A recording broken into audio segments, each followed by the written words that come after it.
Khalid has played at Carnegie Hall and at the Kennedy Center as part of the White House tribute to jazz legend Lionel Hampton.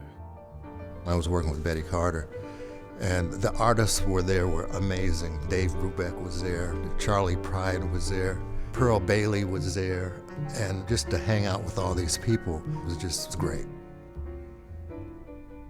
When I was working steadily with the other bands, I was on an airplane one time and I read this article about these two pianists, and they had developed a condition in their hand that made their fingers curl back. And later I found out it was called focal dystonia. But I said, wow, I hope that never happens to me. And it started happening to me. My fingers started curling back and I could only use these two fingers. They still haven't really figured out what it is because there's no real treatment. You have to kind of mentally conquer it, which is what I did. But I came back to Dayton because I couldn't make a living as a musician anymore. In New York, if you're making money, it's fabulous. But if you're not making any money, it can be horrible. So I came back to my roots, where my mom and people were. It was devastating. I didn't really know what was happening because I was always a piano player who never missed a note, never had a flub or anything.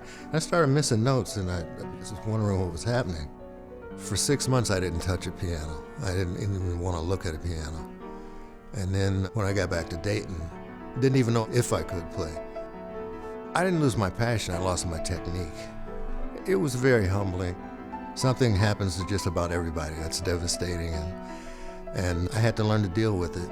And I think I dealt with it pretty well.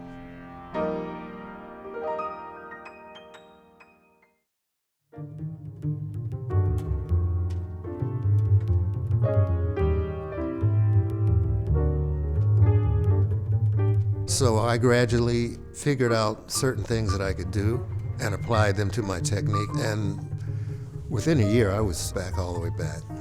My spiritual resurrection when I realized I could play again is something it's kind of profound. I don't know why it happened or what happened, but it happened and I'm over it. I've overcome it. I relearned everything. I got a gig at LaBerge. For the next 5 years, I was playing there 5 nights a week. I joined the band Standard Time, which featured Michael Wade on trumpet. And we had a ball. You know, we traveled and recorded and did a lot of things. After that, I was fortunate enough to be the singer, Kathy Wade. She's from Cincinnati. I was her music director for 10 years. So, and we traveled Montreal, we traveled to Louisiana, and traveled all over. He has taught piano, was the jazz columnist for the Dayton Daily News, and is playing more.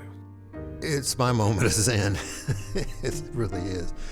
That allows me not to think about any problems, I don't have any worries, I'm not thinking about anything. And sometimes I get so involved in it, I actually sometimes forget I'm a piano player until I sit back down and then I hear this music coming out and I don't even know where it's coming from. I hear the music coming out and it gives me peace, and I want to just take it further and further. You can never reach a peak, but you can always try for it.